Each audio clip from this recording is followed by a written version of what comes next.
And we, we did battle back and forth, Matt. Are we calling it New Year's resolutions that we can help you keep? Are we going to call it the 12 days of Christmas? I kind of like that because we're right before Christmas, but I'm not singing the song. Okay.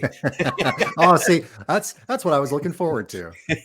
Yeah, on the first, no, not happening. Okay, it's a fun one. I especially like the what was the parody one that was done by the two Canadian ones. You know which one I'm talking about? Oh yeah, and then well, you know what? I actually like the Muppets one too. I thought that one was fun. Yep. With Miss Piggy singing the 5 golden rings part. That's hilarious.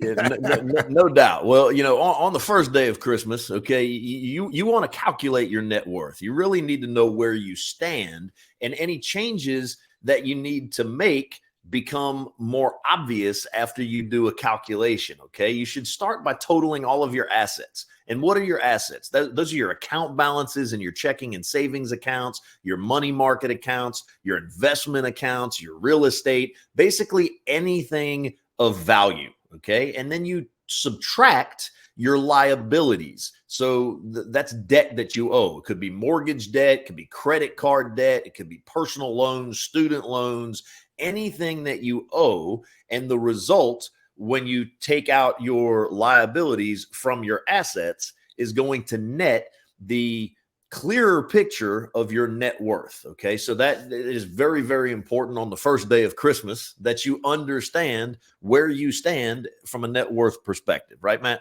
Yeah. And, I mean, it's really important because you can have this idea of, okay, I want to, whatever this financial goal is, I want to get out of debt. I want to pay this thing off. I want to be in good shape for my retirement. I want to do this, that, and the other.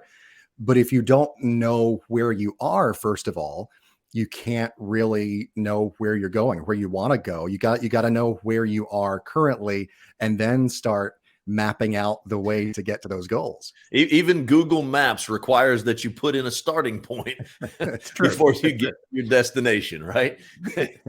All right. On the second day of Christmas, I want you to check up on all of your retirement accounts, okay? And be sure to take advantage of any contribution matches that may be offered within your employer's retirement plan. So if they'll match you up to 3% or 5%, or heck, if they match more and you're not taking advantage of that, basically what you're saying is, nah, I don't want free money.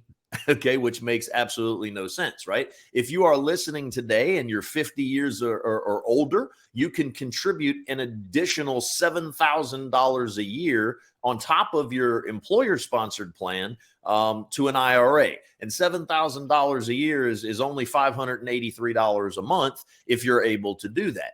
If you're self-employed, get in touch with me about setting up and contributing to a SEP IRA, which is basically a self-employed pension. So, on the second day of Christmas, you want to check up on those retirement accounts and make sure that you are contributing what you should be contributing. Yeah.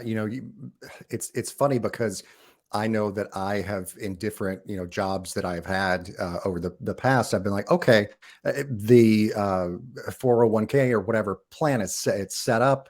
I, set up my contributions, years ago when I started the job. Great, grand, wonderful. It's like the old the old infomercial said, set it and forget it, Mm-hmm. But it's something though that you don't want to set and forget. You want to check up on it on a pretty regular basis. Make sure that everything that's there really makes sense and that you're taking advantage of all of the different things that you can take advantage of. Yeah, at an absolute minimum, you should check up on all of your retirement accounts on an annual basis. Absolute, that's the minimum time frame that you should allow to go by. Okay, on the third day of Christmas, we want you to update your savings goals. Your savings goals, just kind of how Matt alluded to, are fluid, right? Things change over time. So you need to determine how much you plan to set aside each and every single month for your future. For an example, if you get a raise, if you're still working, you get a raise. If you're on Social Security, I know you're getting an 8.7% raise, right?